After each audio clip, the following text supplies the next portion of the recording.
Voici la traduction du texte en français, qui semble déjà être de bonne qualité et ne nécessite que des ajustements mineurs pour la fluidité et la précision. Le son du corps de Richard Blackwood s'écrasant sur le sol de marbre résonna dans le hall d'entrée grandiose de son manoir à 50 millions de dollars, comme un coup de feu. 20 médecins, les plus chers au monde, restèrent figés autour de lui, leurs visages pâles de panique. Le milliardaire de la technologie était pris de convulsions sur la pierre froide, ses yeux se révulsant jusqu'à ne plus montrer que le blanc.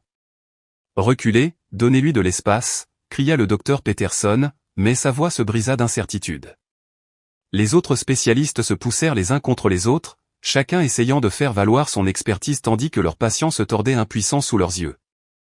Nella Washington se pressa contre le mur, ses produits de nettoyage oubliés, tandis qu'elle regardait le chaos se dérouler. Elle ne travaillait au manoir que depuis 3 semaines, et c'était au-delà de tout ce dont elle avait jamais été témoin. Les médecins qui avaient été amenés par avion du monde entier, des spécialistes dont une seule consultation coûtait plus qu'elle ne gagnait en un an, semblaient aussi perdus que des enfants. Son pouls est irrégulier, lança le docteur Signe, le cardiologue de Londres dont l'accent donnait l'impression que tout était important. La pression artérielle chute rapidement, ajouta le docteur Müller d'Allemagne, la sueur perlant sur son front, malgré le contrôle climatique parfait du manoir. Le corps de Richard se raidit, son dos se cambrant hors du sol d'une manière qui retourna l'estomac de Nella. Son costume coûteux était déchiré à l'épaule là où il était tombé, et une fine ligne de mousse apparut au coin de sa bouche.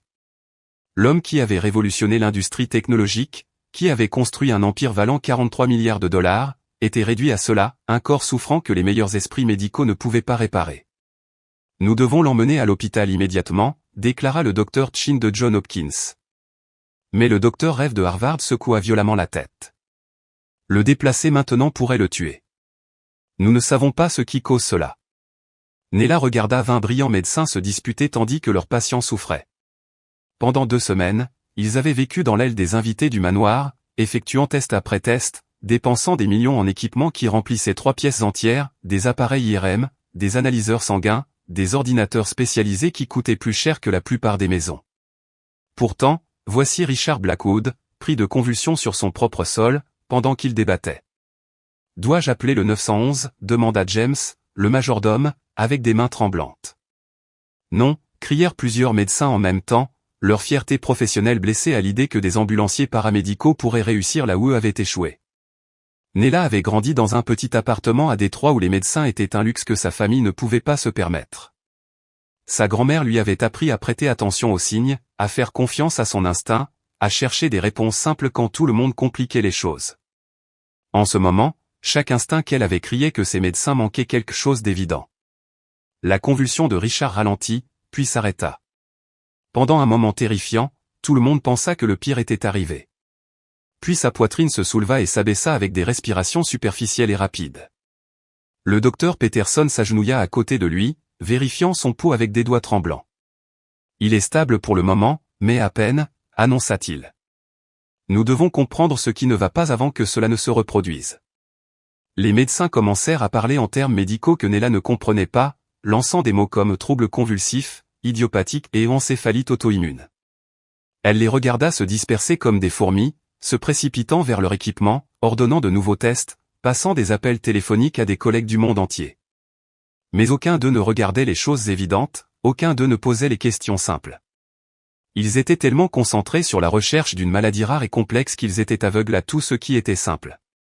Pendant que l'équipe médicale travaillait, Nella s'approcha discrètement de Richard qui était maintenant inconscient sur le sol. Son visage était pâle, presque gris, et sa respiration était si superficielle qu'elle dut se pencher près de lui pour voir sa poitrine bouger. C'était son employeur, l'homme qui l'avait embauché malgré son manque d'expérience formelle, et qui avait été gentil avec elle lors des brèves interactions qu'ils avaient eues. Elle remarqua quelque chose que les médecins n'avaient pas remarqué, une légère odeur sur son haleine, douce mais mauvaise, comme un fruit qui commençait à tourner. Sa grand-mère avait toujours dit qu'il fallait faire confiance à tous ses sens quand quelqu'un était malade, pas seulement à ce que les machines pouvaient dire. « Madame, veuillez reculer », dit fermement le docteur Signe, remarquant enfin sa proximité avec le patient. « C'est une urgence médicale. » Nella s'éloigna, mais son esprit était déjà au travail. L'odeur, les symptômes de Richard, la façon dont sa peau paraissait presque cireuse sous les lumières vives du lustre au-dessus d'eux. Quelque chose à ce sujet lui rappelait son cousin Jérôme quand il était malade et que personne ne comprenait pourquoi. Les médecins se préparaient à déplacer Richard dans sa chambre où ils avaient installé leur établissement médical temporaire. Alors qu'ils le soulevaient sur une civière, sa tête tomba sur le côté et Nella vit quelque chose d'autre. Ses ongles avaient une couleur étrange, pas tout à fait bleus, mais pas normaux non plus. « Est-ce que quelqu'un note ces symptômes ?» demanda-t-elle doucement, se surprenant de son audace. Le docteur Peterson la regarda comme si elle avait suggéré une saignée. « Mademoiselle, nous apprécions votre inquiétude, mais cela nécessite une expertise médicale. Nous avons tout documenté. » Mais alors qu'il portait Richard à l'étage, Nella remarqua qu'aucun d'eux n'avait mentionné l'odeur, la couleur de ses ongles ou la façon dont sa peau paraissait sous les lumières. Ils étaient tellement concentrés sur leur machine et leur théorie qu'ils ne voyaient pas la personne juste devant eux. Elle suivit à distance alors qu'ils installaient Richard dans sa chambre qui avait été transformée en quelque chose ressemblant à une salle d'hôpital high-tech. Les moniteurs bipaient constamment, des lignes intraveineuses partaient de plusieurs machines, et les médecins se rassemblèrent autour d'écrans d'ordinateurs affichant des résultats de tests qui, apparemment, ne leur disaient rien d'utile. Des semaines, entendit-elle le docteur Muller dire au docteur Peterson. Des semaines de tests et nous ne sommes pas plus près d'un diagnostic qu'au début. Les analyses sanguines montrent quelques irrégularités, mais rien de concluant, répondit le docteur Peterson, sa frustration évidente. Les tests neurologiques ne sont pas concluants. Les analyses toxicologiques sont revenues propres. Peut-être devrions-nous envisager des facteurs psychiatriques, suggéra le docteur Yamamoto de Tokyo.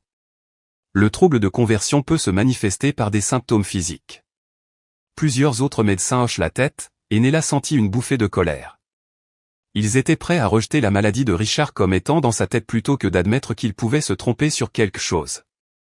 Alors que la nuit tombait, les médecins se relayaient pour surveiller Richard, mais il était clair qu'ils n'avaient pas de plan réel. Ils ne faisaient qu'observer et attendre, espérant que quelque chose se révèle. Nella termina ses tâches de nettoyage pour la journée, mais au lieu de rentrer chez elle dans son petit appartement, elle demanda à James si elle pouvait rester dans les quartiers du personnel. « Je veux être là au cas où quelque chose arriverait, » expliqua-t-elle, au cas où ils auraient besoin d'aide pour quelque chose. James, qui travaillait pour la famille Blackwood depuis 15 ans, la regarda avec surprise et quelque chose qui aurait pu être du respect. « C'est très attentionné de votre part, mademoiselle Washington. Monsieur Blackwood apprécierait de savoir que vous vous souciez de lui. » Alors que le manoir s'installait dans un calme inquiétant, avec seulement les sons de l'équipement médical et les conversations à voix basse entre les médecins. Nella restait éveillée dans la petite chambre du personnel, pensant à ce qu'elle avait observé. L'odeur sur la laine de Richard, la couleur de ses ongles, la façon dont sa peau paraissait, le schéma de ses symptômes. Quelque part dans sa mémoire, des pièces essayaient de s'assembler. La voix de sa grand-mère résonnait dans son esprit, parfois la réponse est juste devant toi, ma petite. Parfois ce qui semble compliqué n'est en réalité que simple, habillé de manière élégante. Le matin, elle devrait décider si elle devait parler ou rester silencieuse, si elle devait faire confiance à son instinct ou s'en remettre aux experts, si elle devait risquer son emploi pour peut-être sauver la vie de son employeur. Mais en ce moment, alors qu'elle écoutait les sons de confusion et de frustration des médecins au bout du couloir, Nella Washington savait que 20 esprits brillants avaient manqué quelque chose d'important, et elle commençait à penser qu'elle savait ce que c'était. Le soleil du matin traversait les hautes fenêtres du manoir Blackwood, projetant de longues ombres sur les sols de marbre que Nella passait habituellement son temps à nettoyer. Mais aujourd'hui, ces sols restaient intacts alors qu'elle regardait le cirque de l'expertise médicale suivre sa danse féodale autour du lit de Richard Blackwood. Le docteur Peterson se tenait au pied du lit, son costume coûteux froissé d'avoir dormi sur une chaise toute la nuit, s'adressant à ses collègues rassemblés comme un général briefant ses troupes avant une bataille qu'ils étaient déjà en train de perdre. « Messieurs, mesdames, commença-t-il, sa voix révélant son épuisement, nous sommes confrontés à un cas qui remet en question tout ce que nous savons de la médecine moderne. Notre patient a maintenant subi 17 épisodes de gravité variable au cours des 14 derniers jours. » Nella compta silencieusement depuis sa position près de la porte où elle prétendait dépoussiérer la même table pour la 3e fois. Elle avait tenu son propre registre attentif des symptômes de Richard, les notant dans un petit carnet qu'elle gardait caché dans ses produits de nettoyage. Les analyses chimiques du sang continuent de montrer des fluctuations mineures, mais rien qui explique la gravité de son état, ajouta le docteur Signe, regardant sa tablette avec l'intensité de quelqu'un lisant une condamnation à mort. Avons-nous envisagé la maladie de Wilson, suggéra le docteur Rodriguez de Mexico, un spécialiste des troubles métaboliques rares qui était arrivé hier sur le jet privé de Richard. Le docteur Peterson secoua la tête. Les niveaux de cuivre sont normaux. Nous avons testé tout, Huntington, sclérose en plaques, lupus. Toutes les affections auto-immunes du manuel. Qu'en est-il des facteurs environnementaux, demanda le docteur Muller. Peut-être quelque chose dans le manoir lui-même, moisissures, produits chimiques, champs électromagnétiques de toute sa technologie. Nella les regarda hocher la tête pensivement, comme si c'était une nouvelle orientation brillante plutôt que quelque chose que toute personne censée aurait envisagé dès le premier jour. Ils avaient dépensé l'équivalent du budget annuel d'un petit pays en test, mais ils ne s'étaient pas souciés de poser des questions de base sur la routine quotidienne de Richard, son régime alimentaire ou son environnement. Nous avons fait inspecter toute la propriété par des spécialistes de l'environnement, répondit le docteur Peterson. Qualité de l'air, qualité de l'eau, lectures électromagnétiques, tout est revenu dans les paramètres normaux. Richard remua sur le lit, et immédiatement 5 médecins se précipitèrent à ses côtés avec divers instruments. Ses yeux s'ouvrirent, flous et confus, comme ils l'avaient été à chaque bref moment de conscience au cours des 2 dernières semaines. « Monsieur Blackwood, pouvez-vous m'entendre » demanda le docteur Peterson, se penchant près du visage de Richard. La bouche de Richard bougea mais seul un murmure sortit. Les médecins se penchèrent plus près, s'efforçant d'entendre. « Oh » réussit-il à dire, sa voix à peine audible. « Apportez-lui de l'eau » ordonna le docteur Signe. Et une infirmière se dépêcha de s'exécuter. Mais alors que Richard essayait de boire, sa main trembla si violemment que la plus grande partie de l'eau se répandit sur sa poitrine. Ses yeux se révulsèrent à nouveau et une autre crise commença, plus légère que la veille, mais toujours terrifiante à regarder. Nella s'avança instinctivement, voulant aider, mais le docteur Chin leva la main pour l'arrêter. « Veuillez vous tenir à distance du patient » dit-il fermement. « C'est un environnement stérile. » Environnement stérile. Nella regarda autour d'elle les 20 médecins qui étaient entrés et sortis de cette pièce pendant 2 semaines. Les infirmières qui changeaient de poste, les techniciens qui faisaient fonctionner les machines, le personnel de nettoyage qui avait été autorisé à entrer jusqu'à hier. Si cela était censé être stérile, il faisait un travail terrible. La crise passa et Richard retomba dans l'inconscience. Les médecins reprirent leur réunion, parlant à voix basse des ajustements de médicaments et des nouveaux tests qu'ils voulaient essayer. « Je pense que nous devrions envisager des traitements expérimentaux », suggéra le docteur Yamamoto. Il existe un nouveau protocole testé en Suisse pour les troubles neurologiques d'origine inconnue. Des traitements expérimentaux sur un patient aussi important, le docteur Rêve parut horrifié. La responsabilité à elle seule pourrait détruire nos carrières. Nos carrières sont déjà en danger, rétorqua le docteur Peterson. Nous avons 20 des plus grands esprits médicaux du monde dans cette pièce et nous ne pouvons pas diagnostiquer un seul patient. Les médias commencent à poser des questions. Nella avait vu les journalistes se rassembler à l'extérieur des grilles du manoir. Leurs caméras et leurs microphones, prêts à saisir le moindre indice de ce qui se passait à l'intérieur. Richard Blackwood était trop célèbre, trop important pour que sa maladie reste secrète plus longtemps. Peut-être devrions-nous envisager que ce n'est pas du tout une condition médicale, dit doucement le docteur Singh, peut-être que quelqu'un l'empoisonne. La pièce se tut. C'était la première fois que quelqu'un prononçait le mot qui rôdait dans l'esprit de chacun depuis des jours, poison. Le docteur Peterson parut incrédule. Nos analyses toxicologiques ont été complètes. Nous avons testé de l'arsenic aux alcaloïdes de plantes exotiques. Pas tout, corrigea le docteur Rodriguez. Il existe des composés qui se décomposent rapidement dans le corps, des substances qui n'apparaîtraient pas dans les tests standards. Suggérez-vous que quelqu'un dans cette maison tente de commettre un meurtre, demanda le docteur Signe, sa voix baissant à un murmure. Nella sentit son cœur s'emballer. Les médecins regardaient autour de la pièce avec suspicion et elle réalisa qu'ils pensaient tous la même chose, qui avait accès à la nourriture de Richard, à ses boissons, à ses objets personnels, qui pouvait glisser quelque chose de dangereux dans son système sans se faire remarquer? Le personnel, des gens comme elle. Nous devrions informer la police, dit le docteur Muller. S'il y a même une possibilité d'acte criminel. Absolument pas, interrompit le docteur Peterson. Avez-vous la moindre idée de ce que cela ferait à notre réputation, au cours de l'action de son entreprise? Nous devons être certains avant de faire de telles accusations. Alors, que suggérez-vous? Demanda le docteur Signe, frustré. Nous continuons cette mascarade pendant que notre patient meurt lentement. Nous élargissons nos tests, déclara le docteur Peterson. Nous faisons appel à des spécialistes d'autres domaines, des toxicologues légistes, des scientifiques de l'environnement, même des praticiens de la médecine alternative si nécessaire. Des praticiens de la médecine alternative. Nella faillit éclater de rire. Ces médecins avaient passé des semaines à rejeter tout ce qui ne figurait pas dans leur manuel, et maintenant ils étaient prêts à envisager des alternatives parce que leur expertise les avait laissés tomber. Alors que les médecins poursuivaient leur débat, Nella remarqua quelque chose qu'ils avaient encore manqué. La respiration de Richard avait changé. Elle était toujours superficielle, mais le rythme était différent, plus laborieux, et il y avait à nouveau cette odeur plus forte, maintenant douce et mauvaise. Elle regarda ses mains qui étaient posées sur les draps de soie coûteux. Ses ongles avaient définitivement une teinte bleue, plus prononcée qu'hier, et sa peau, sous les lumières vives qu'ils avaient apportées pour leur examen, avait une qualité presque cireuse qui lui rappelait quelque chose. Son cousin Jérôme, il y a 5 ans, quand il était tombé malade et que les médecins des urgences n'arrivaient pas à comprendre ce qui n'allait pas. Il avait l'air exactement comme ça, la peau pâle, les ongles bleus, l'odeur douce sur son haleine. Les médecins avaient effectué test après test, comme ça, jusqu'à ce que sa grand-mère finisse par prendre la parole.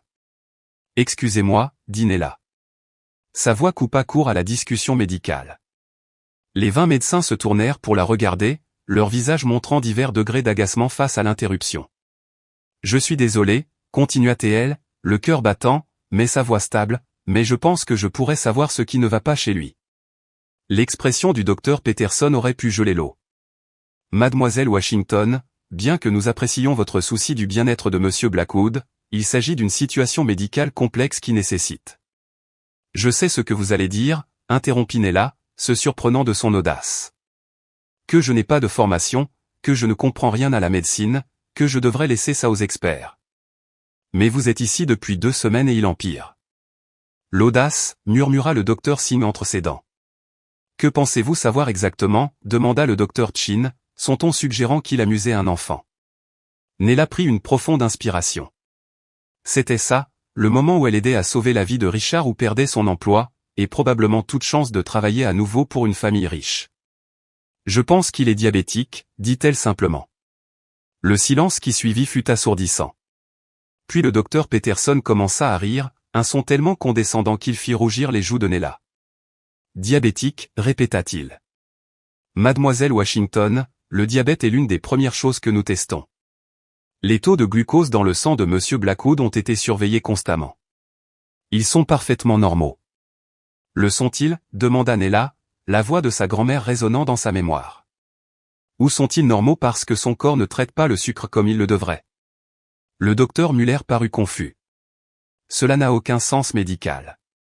Peut-être pas pour vous, dit Nella, sa confiance grandissant malgré leurs attitudes méprisantes. Mais mon cousin avait les mêmes symptômes, la même odeur sur son haleine, la même couleur à ses ongles. Les médecins n'arrivaient pas à comprendre non plus jusqu'à ce que ma grand-mère suggère qu'ils le testent différemment. Et qu'est-ce que votre grand-mère a suggéré, demanda le docteur Yamamoto, dissimulant à peine son sarcasme. Tester son taux de sucre dans le sang lorsqu'il a des symptômes, pas seulement pendant la surveillance régulière. Testez-le plusieurs fois pendant un épisode. Regardez comment son corps réagit aux glucides, pas seulement quels sont les taux. Le docteur Peterson agita une main dédaigneuse. Nous avons fait une surveillance continue du glucose. S'il était diabétique, nous l'aurions vu maintenant. Mais que se passe-t-il si ce n'est pas un diabète ordinaire, insista Nella. Que se passe-t-il si quelque chose interfère avec sa production d'insuline ou avec la capacité de son corps à l'utiliser? Que se passe-t-il si son pancréas est en train de défaillir progressivement, et que vos tests passent à côté parce que vous recherchez les mauvais schémas? Les médecins échangèrent des regards, et pour la première fois, Nella vit une lueur d'incertitude dans leur façade confiante. Même si cela était possible, dit lentement le docteur Singh, ce qui n'est pas le cas, le traitement serait une simple insulinothérapie. Nous aurions vu une amélioration maintenant. L'auriez-vous, demanda Nella. Avez-vous essayé de le traiter pour le diabète? Un autre long silence. La réponse était écrite sur leur visage.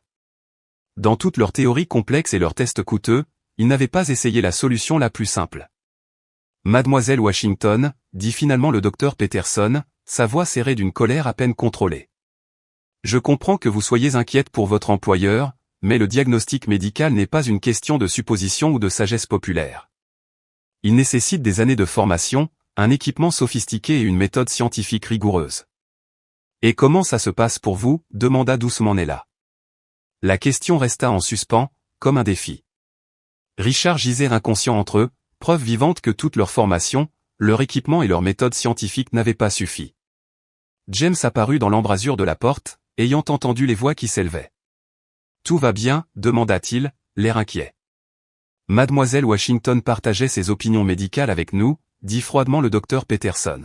« Peut-être serait-il préférable qu'elle reprenne ses fonctions habituelles. » Nella sentit le renvoi comme une gifle, mais elle n'était pas prête à abandonner. La vie de Richard était en jeu, et elle savait au fond d'elle qu'elle avait raison. « Essayez juste, dit-elle, regardant directement le docteur Peterson. Qu'avez-vous à perdre? Testez son taux de sucre dans le sang lors de son prochain épisode. Donnez-lui de l'insuline. Voyez ce qui se passe. Nous n'expérimentons pas sur les patients sur la base d'intuition du personnel de maison, rétorqua le docteur Chin. Non, répondit Nella, sa voix se faisant plus forte. Vous les laissez simplement mourir pendant que vous protégez votre fierté professionnelle. Les mots sortirent de sa bouche avant qu'elle ne puisse les arrêter, et elle les regretta immédiatement. Mais ils étaient vrais, et tout le monde dans la pièce le savait. Le visage du docteur Peterson devint rouge de colère. James, veuillez escorter mademoiselle Washington hors de cette pièce immédiatement. Alors que James lui prenait doucement le bras, Nella regarda Richard, couché pâle et immobile dans le lit, entouré de 20 brillants médecins qui refusaient d'envisager qu'il puisse se tromper. Son haleine sent le fruit, dit-elle alors que James la conduisait vers la porte, doux comme un fruit trop mûr, c'est ce que sent l'acidocétose. Ma grand-mère m'a appris ça. La porte se referma derrière elle avec un doux clic, la laissant seule dans le couloir avec James et le son de la discussion médicale urgente reprenant derrière la porte fermée. C'était courageux, dit doucement James. C'était stupide, répondit Nella, s'appuyant contre le mur. Je viens de perdre mon emploi en essayant d'aider quelqu'un qui ne sait même pas que j'existe. Ne soyez pas si sûr de ça, dit James, lui lançant un regard. Monsieur Blackwood remarque plus de choses que les gens ne le pensent. Et en ce moment, je pense que vous êtes peut-être la seule personne dans cette maison qui essaie réellement de lui sauver la vie au lieu de sa propre réputation. Alors qu'il se tenait dans le couloir, il pouvait entendre les voix des médecins s'élever derrière la porte, une discussion animée remplaçant les tons abattus des instants précédents. Peut-être, juste peut-être, que quelqu'un écoutait enfin. Mais Nella ne retenait pas son souffle. Elle avait vu comment l'orgueil pouvait aveugler les gens aux vérités simples. La question était maintenant de savoir si Richard Blackwood survivrait assez longtemps pour que ses médecins avalent leur fierté. Les quartiers du personnel du manoir Blackwood étaient confortables mais modestes, un contraste frappant avec le luxe de la maison principale. Nella était assise sur le bord de son lit temporaire, fixant le petit carnet où elle avait enregistré ses observations sur l'état de Richard. James lui avait apporté son dîner sur un plateau, insistant pour qu'elle ne quitte pas le domaine tout de suite. Les médecins discutent encore de vos suggestions, lui avait-il dit plus tôt.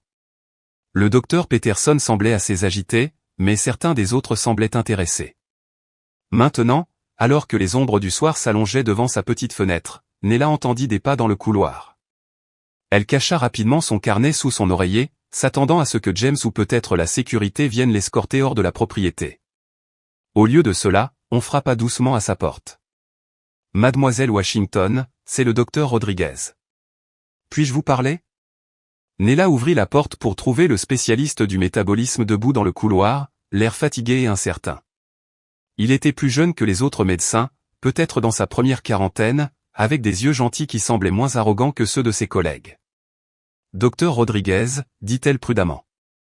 J'espère que je n'ai pas d'ennui. Veuillez m'appeler Miguel, dit-il avec un léger sourire.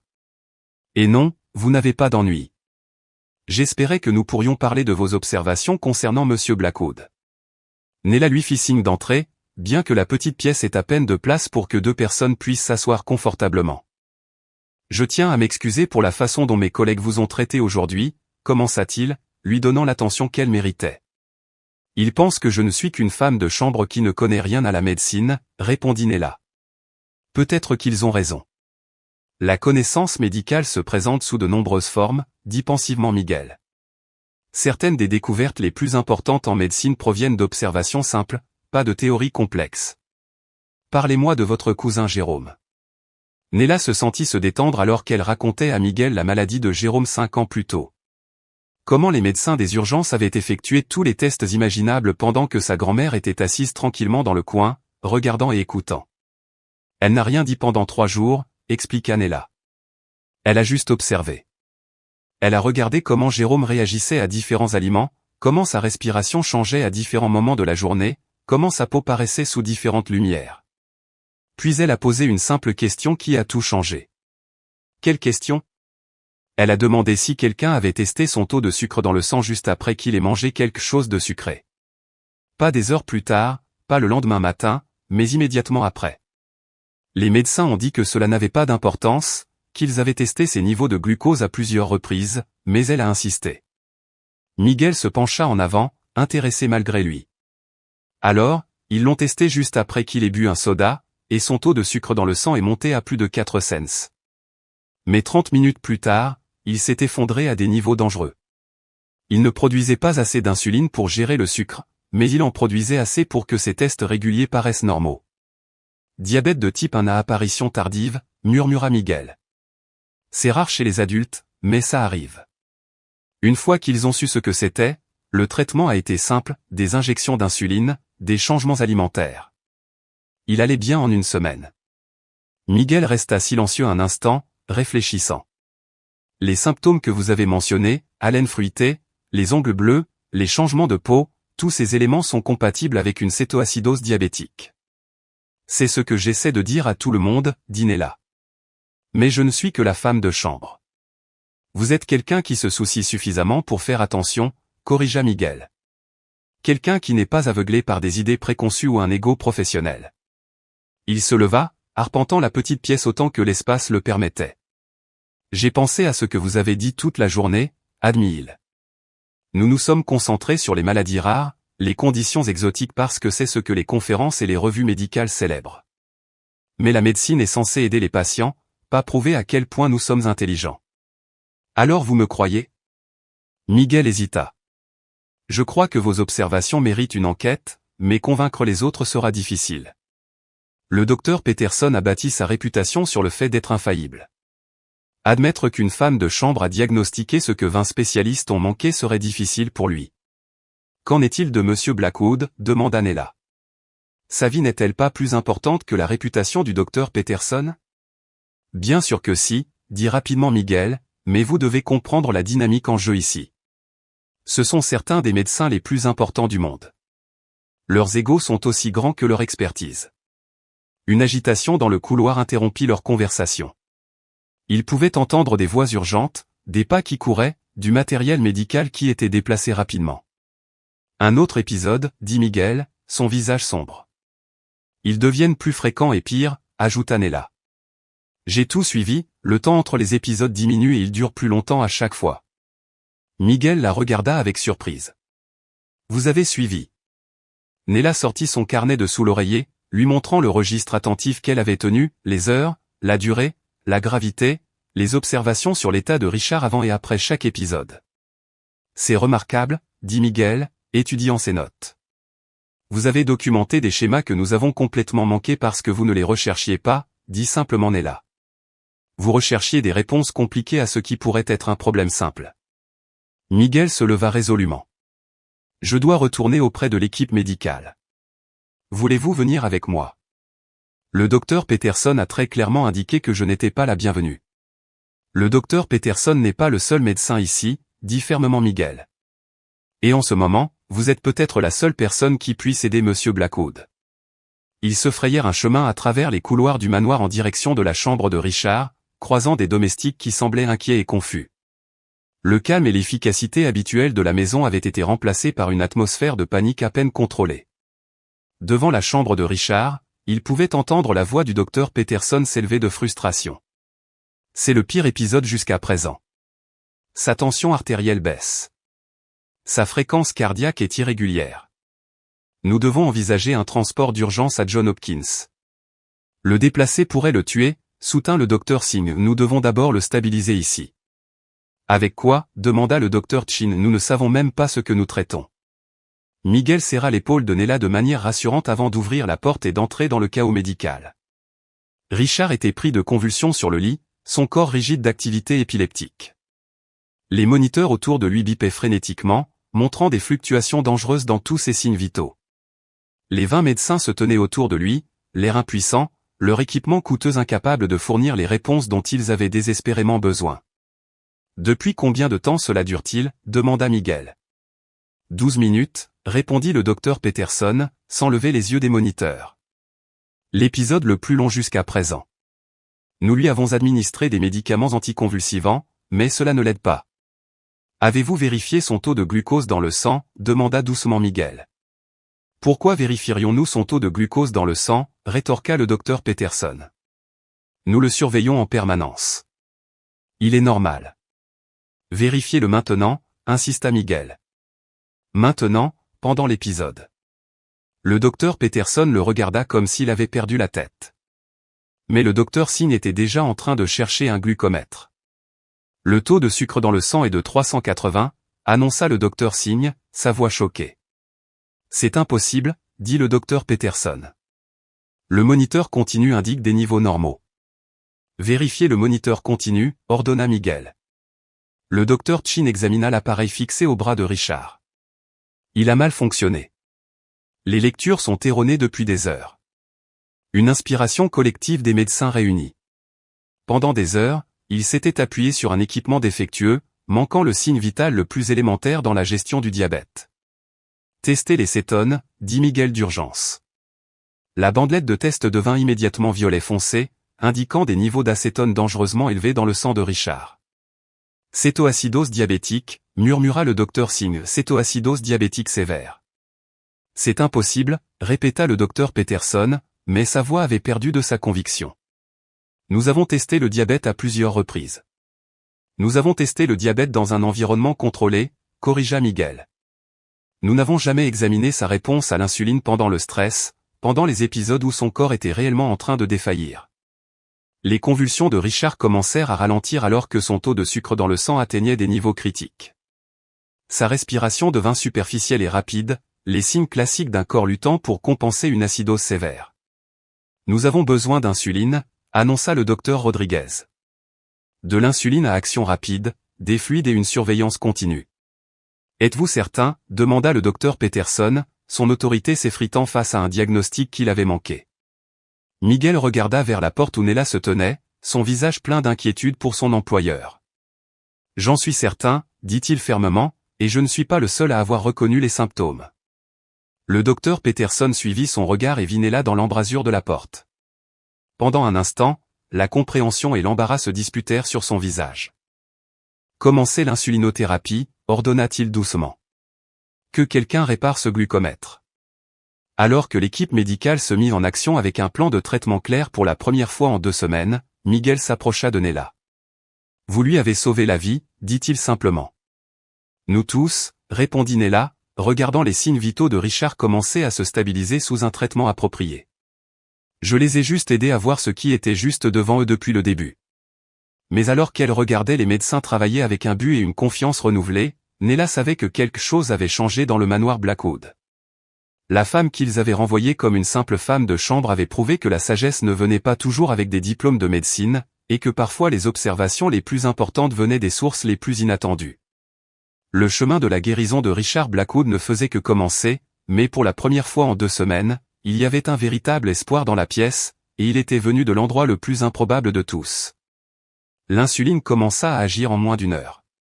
Les convulsions de Richard cessèrent, sa respiration se stabilisa, et son taux de sucre dans le sang commença à baisser vers des valeurs normales.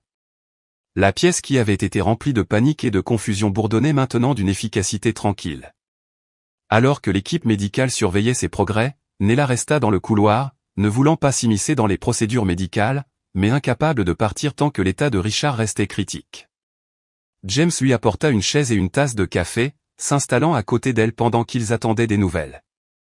20 ans que je travaille dans cette maison, dit doucement James.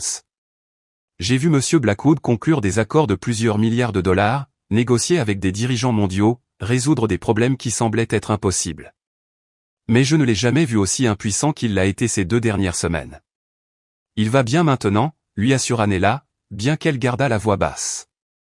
Une fois qu'ils auront stabilisé son taux de sucre dans le sang et qu'ils auront compris pourquoi son diabète s'est développé si soudainement, il devrait se rétablir complètement. Grâce à vous, dit James.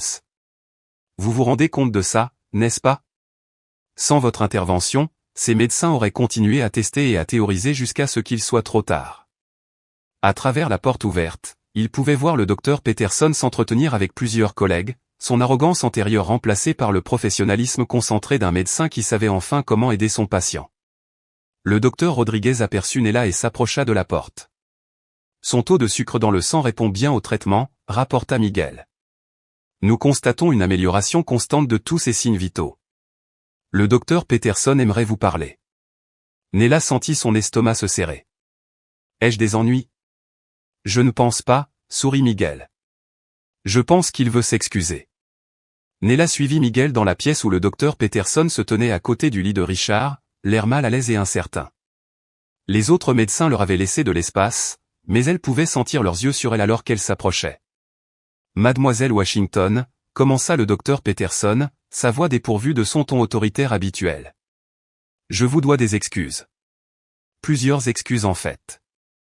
Vous n'avez pas besoin de le faire, commença Nella, mais il leva une main. Si, je le dois. J'ai rejeté vos observations sans examen approprié. J'ai laissé la fierté professionnelle obscurcir mon jugement et cela a failli coûter la vie à Monsieur Blackwood. Il fit une pause, baissant les yeux sur le visage paisible de Richard. Votre diagnostic était correct. Il souffre d'un diabète de type 1 d'apparition tardive, probablement déclenché par un stress extrême et un excès de travail. L'acidocétose était sévère, mais nous l'avons rattrapé à temps grâce à vous.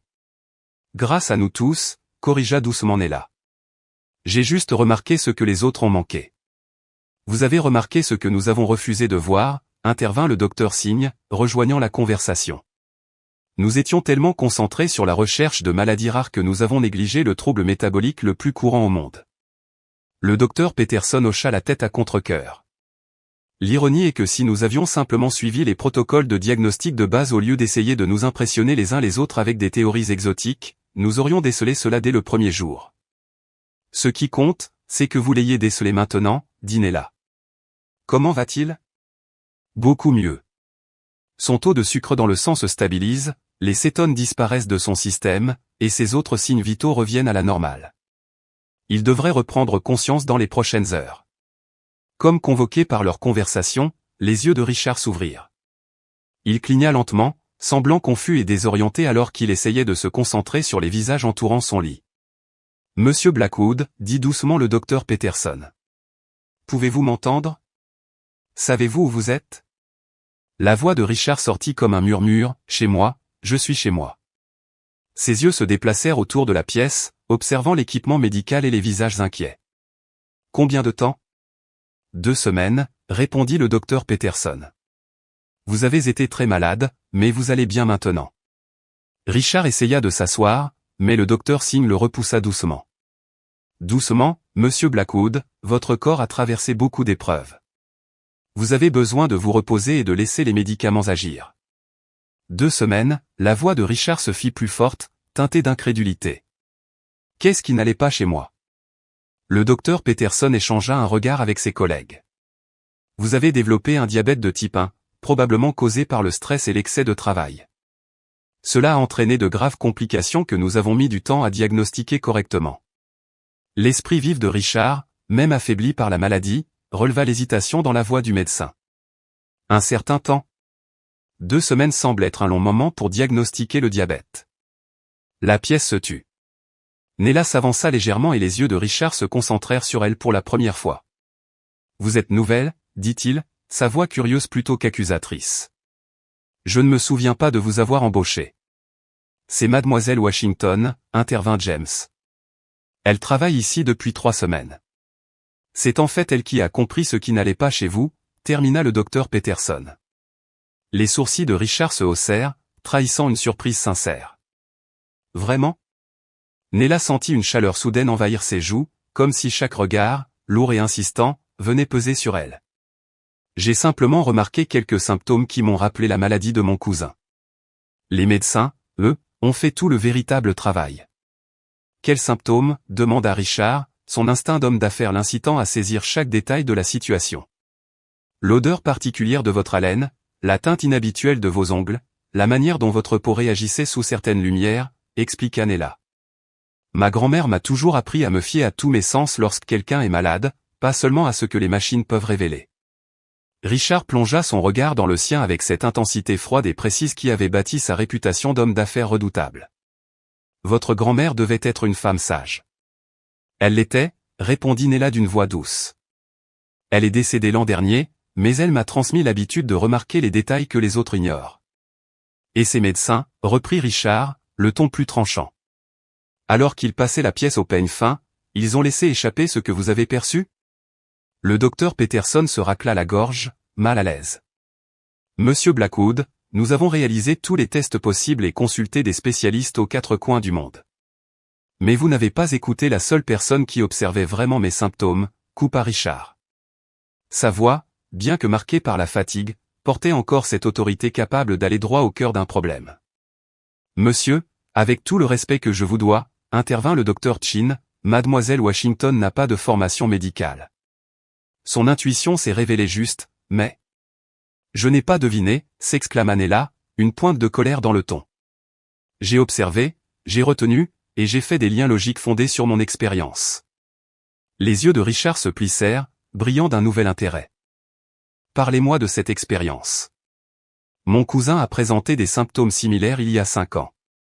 Les médecins des urgences l'ont soumis à des examens pendant des semaines, sans trouver de réponse, tandis que son état se dégradait. Ma grand-mère a fini par les convaincre de vérifier sa réponse glycémique après un apport alimentaire, et c'est ainsi qu'ils ont découvert son diabète. Le schéma était presque identique au vôtre. Et vous avez reconnu ce schéma alors que 20 spécialistes sont passés à côté? Je ne cherchais pas des maladies complexes, répondit simplement Nella. Je me contentais de regarder et d'écouter. Richard resta silencieux, absorbant chaque mot, puis leva les yeux vers le docteur Peterson. Docteur Peterson, je vous suis reconnaissant de vos soins, mais je dois